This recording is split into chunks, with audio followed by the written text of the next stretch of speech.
wait lang kapatid. So yun, may gusto na ako share sa'yo na super important and huwag ka mag-alala kasi wala akong hihingi na kahit na ano. Ang gusto ko lang is yung konting oras mo lang. Diba? Ano ba yung 3 minuto, 5 minuto, diba? Sa isang buong araw para din naman kay Lord. So, bago tayo magsimula, may gusto akong tanong sa'yo. Una is yung, kung mamamatay ka ba ngayon, alam mo ba kung saan ka pupunta? At yung pangalawa naman ay, familiar ka na ba sa eternal destiny? Kung hindi pa, huwag ka mag-alala kasi yun yung tanong na sasagutin natin ngayon. So, makinig ka na mabuti and yun. So, simulan natin. So, meron tayong verse dito sa Romans 6:23. Ang sabi doon, sapagkat kamatayan ang kabayaran ng kasalanan, ngunit ang libreng kaloob ng Diyos ay buhay na walang hanggan sa pamamagitan ni Kristo Jesus na ating Panginoon. So, sa mga ibang verses, sinasabi, sapagkat ang kabayaran ng kasalanan ay kamatayan, ngunit ang libreng kaloob ng Diyos ay buhay na walang hanggan sa pamamagitan ni Kristo Jesus na ating Panginoon. So, dito sa verse na to, meron tayong dalawang news. Una is yung good news and then yung bad news. Pero syempre, unahin muna natin yung bad news para mas maramdaman natin yung depth ng good news, diba? So, sabi dito, sapagkat ang kabayaran ng kasalanan ay kamatayan. So, ano pag sinabi natin kabayaran? Ano ba ibig sabihin nito? Ito yung wages, diba? Or kapalit ng mga bagay na ginagawa natin. Kapag bibili ka sa tindahan, diba may bayad? Kasi lahat ng bagay ay may kapalit. Halimbawa, ako bilang isang estudyante, diba? Pag ako'y nag-aaral ng mabuti, ang ina-expect ko na kabayaran o kapalit nito is yung magandang grades. And para naman sa mga nagtatrabaho, 'di ba? Kapag sila nagtatrabaho na maganda, ang ina-expect nila ay magandang sahod. So ibig sabihin pala lahat ng ginagawa natin dito sa mundo, mabuti o masama, mayroong bayad. 'Di ba? At sabi din dito, ganoon din daw sa kasalanan.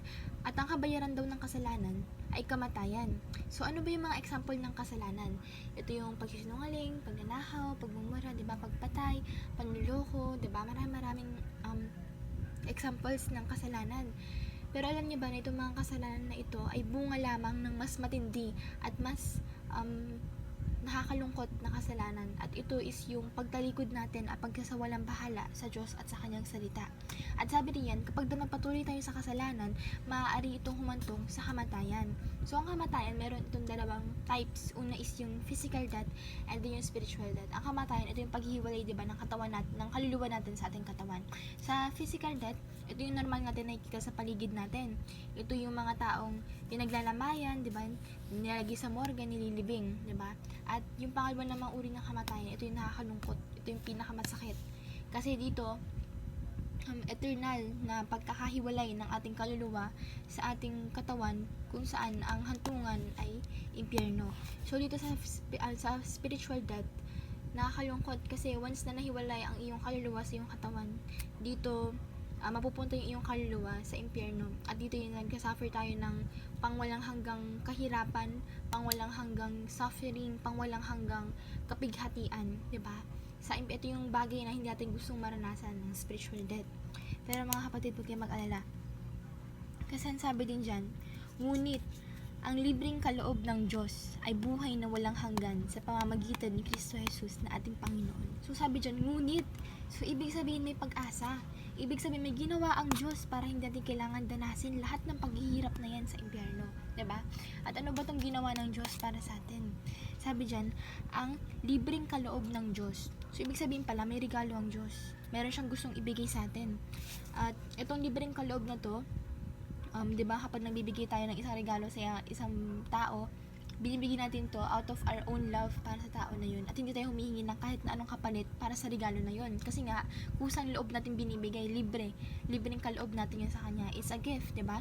At itong libreng kaloob na to, walang ibang makapagbibigay nito. Hindi ko to kayang ibigay sa'yo, hindi kayang ibigay ng mga pastor mo, ng mga kaibigan mo, ng magulang mo, kahit gaano kanila kamahal. Ang tanging nag-iisa na kaya magbigay sa'yo nito ay ang Panginoon natin, ang Diyos natin, 'di ba? At ano nga ba tong libreng kaloob na ito?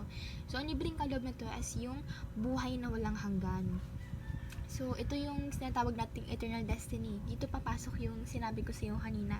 'Di ba? Yung eternal destiny, ito yung kaluluwa natin ay napunta sa langit. So, ibig sabihin, makakasama natin harap-harapan ang ating Panginoon, ang ating Diyos. So, ibig sabihin pala, dito sa eternal destiny sa langit, maharamdam tayo ng walang hanggang kapayapaan, ng walang hanggang rest, 'di ba? So, ito yung gusto natin lahat mapunta, 'di ba? Sino ba namang hindi gugustuhin na mapunta sa piling ng ating Diyos, 'di ba? At sabi diyan na ito daw libreng kaloob na to ay pinagkaloob sa atin ng Diyos sa pamamagitan ni Kristo Jesus na ating Panginoon. So, paano ba tayo nagkaroon nitong libreng kaloob na buhay na walang hanggan, 'di ba? Ito yung naging posible nung ang ating Ama ay binigay si Lord Jesus dito sa mundong to para mapako sa krus para sa ating mga kasalanan. So, kung hindi dahil sa ginawa ni Jesus Christ, tayong lahat ay bound sa hell. So, ibig sabihin, pinagbayaran ni Jesus yung kasalanan nating lahat. Yung sins natin na dapat ay maglalagak sa atin sa impyerno, binayaran ni Jesus para hindi natin kailangan danasin lahat ng paghihirap na yun. 'Di ba? Lahat ng kasalanan natin, 'di ba? Nalagay lahat kay Jesus kahit hindi niya deserve yun. Kinuha niya yung parusa na dapat para sa atin. Kaya naging posible para sa atin na mapunta sa langit. 'Di ba? At sabi diyan, meron tayong kailangan gawin para tanggapin itong libreng kaloob na to. Ano ba yung gagawin natin? Syempre, una, diba, is yung meron tayong tinatawag na confession and then surrender. Sa confession, aaminin natin or tatanggapin natin or i-confess natin ang ating mga kasalanan na tayo makasalanan kasi totoo yun, diba? Romans 3:23, wala ni isang mabuti, diba? Lahat tayo ay nag-fall short sa glory ng ating Panginoon at wala ni isa ang tunay na mabuti, diba? So, kailangan natin acknowledge na tayo makasalanan at hindi natin to kaya ng tayo lang. Kailangan natin ng ating Diyos, diba? At sa surrender naman, dito na kailangan nating isuko ang ating sarili at buong pagpapasya sa ating Lord. Since kinuha na tayo or Jesus brought us with a high price, kailangan nating ibigay yung buhay natin sa Kanya, diba? So, yun naman yung katapusan ng ating mensahe sa araw na to. So, yun, thank you sa pakikinig.